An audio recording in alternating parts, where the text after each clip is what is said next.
వారికి రేణుకెళ్ళమ్మ సదాయిల కాలం కాపాడుగాక. ధనం ధాన్యం గోపుత్రలాభం శత సంవత్సరం దీర్ఘామాయ. జై వీరాంజనేయుల సాముల వారికి లాలి నా బిరుకల బండి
సాముల వారికి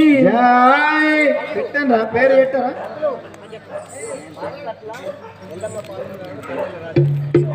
పాకుపట్ల ఎల్లమ్మ పాత్రధారుడు ఏం పేరండి? ఖండిల రాజన్న 50 రూపాయలు సమర్పించుకున్నారు.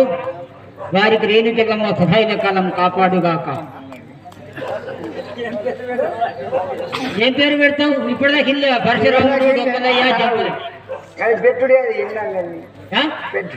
పాపన్న పాపన్న పువ్వనే అనాలా? కొడితే వచ్చిందమ్మా. సిట్టి భూమేష్ గారు 51 రూపాయలు సమర్పించారు. వారికి రేణుకా ఎల్లమ్మ సదాయిల కాలం కాపాడుగాక. పేరు పెట్టి కైకి తీసుకుంటారు ముఖ్యంగా పైసలు చూసి ఇంత అనుకోడంత పని పేరు పెట్టమంటే పాపన్న పాపన్నకు ఏడా అంటున్నావు ఏడా అంటున్నావే గాడ గిట్ట ఇదేమో పందిలే కొడుతుంది ఏమో గాడిలే కొడుతుంది పాపన్న పాపన్నకు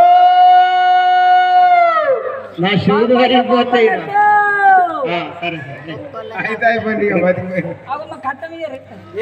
మీ చేతుల మీదే పట్టుకొని కట్నం మీద అవన్నీ మీయే ఇంకా కూడా అనుకున్నాం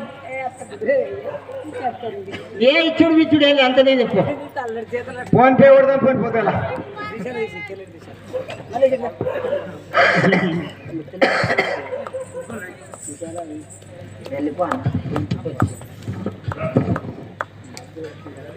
ఈ విధంగా అమ్మవారి గర్భమందున నలుగురు కుమారులు ఒక కుమార్తె జన్మించినారు. మరి పెద్దవాడి పేరు పరశురాముడు, రెండవవాడు డొక్కలయ్య, మూడవవాడు జంపలయ్య, నాలుగవ వాడు చిటికలయ్య. ఈ నలుగురు తోడ మాత్రం ఒక సిరియాల గౌరమ్మ కలిగినది. మరి పెద్దవాడు అయినటువంటి పరశురాముడు మన ముందుకొచ్చి ఏ విధంగా ముచ్చటిస్తాడో చూద్దాం. జై వీరాంజనేయుల సాముల వారికి జై గొడ్డోదాని కడుపుల